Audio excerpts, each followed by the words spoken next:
তাহলে আপনারা বলেন দেশ স্বাধীন হচ্ছে কোন জায়গা?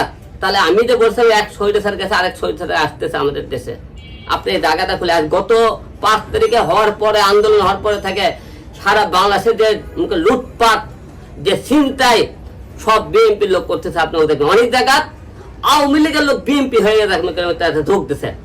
আমি দেখি অনেক জায়গা বিএনপির সাথে আওয়ামী লীগের যোগ দিয়ে গেছে তাদের পিঠ বাঁচানোর জন্য, তাদেরকে বাঁচানোর জন্য। তাহলে আমরা কোন জায়গাতে আছি ভাই? আমরা পৃথিবীতে বাংলাদেশে স্বাধীন কোথায় হতে পারছি? আমরা স্বাধীন হতে পারিনি, আমরা এখনো অসহায় আছি। তাই আজকে বলছি আমি এই রাজনীতি কেন, কার জন্য করবো? আমার কার জন্য রাজনীতি করতে হবে? দেশের জনগণের জন্য। সে দেশের জনগণ আমাকে দালাল বললো, আমাকে মারধর করে একে একে 4 বার মার কাছে, ঢাকা 70 আসন মার কাছে, উত্তর লাগানো আমাকে মার। আমার অপরাধটা কে ছিল? আমি অপরাধ কি করছি? বিএনপি রেজবির বিরুদ্ধে মামলা করছি।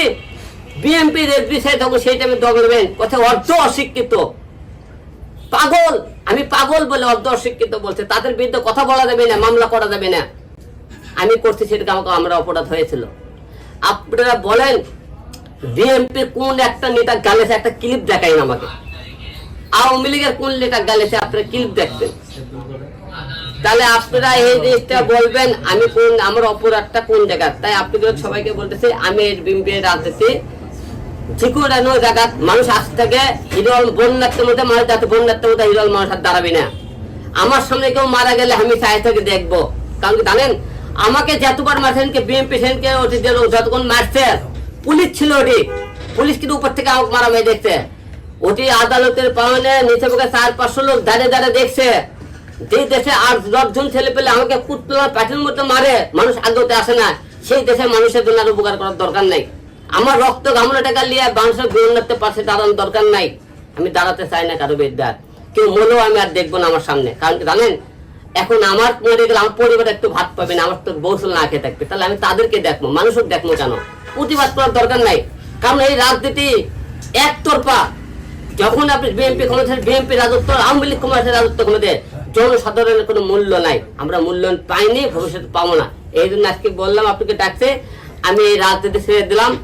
এবং মানুষ অসহায় মানুষ দাঁড়ানোর একমাত্র সন্তান আমার ভাই, পরিবারে আমি ছাড়া কেউ নাই। আমি তো কোর্টে মারা যায়, আমার পরিবার ভাই না খেয়ে মরবে। কারণ আমি সেই আসার বিক্রিটা তো এসানাস বিক্রিটা থেকে আজকে হিরো আলম এত দূর আইছে, আমাকে কেউ আনেনি। আমি রাজনীতি ভালোবাসি, রাজনীতি করি না। আমি কিন্তু কোনো দলের হয়ে কাজ করি না, আমি সততার ভাষায় মানুষের পাশে কাজ করি। আমি যদি বাসার মারা যায় ভাই, আমার পরিবারের আমার মাকে দেখার মতো কেউ নাই। আমি এই রাজনীতি করে কি করবো বলেন? কার জন্য রাজনীতি করবো? যে রাজনীতিকে মানুষ দালাল বলে, মানুষ উন্নয়ন করে না। আমি এই রাজনীতি চাই না ভাই, তাই আমি রাজনীতি ছেড়ে দিব, আমি রাজনীতি করবো না। অনেকে আমাকে অনেক রকম কথা বলতেছেন, অনেকে গালি দিচ্ছেন, আমি দালালি করতেছি। আমি ভাই আপনার কাছে ডাকতেছি, আমি জীবনে রাজনীতি করবো না। কারণ আমি কষ্ট করে কামাই করে মানুষের পাশে দাঁড়াইছে, আমার এটা অপরাধ। আমি 70 কোটি কথা বলছি, অপরাধ। বিএনপির লোকেরা অন্যায় করলে কেউ নাই। আমার সামনে ভাই আমাকে যেদিন মারধর করে, আমি যখন মেডিকেলে ছিলাম, বিএনপির লোক মিজান নামে লোক একটা কুপিয়ে মারছে আমাকে মহস্থান এলাকায়। সেখান থেকে তার পাশে আর একটা লোক ছিল।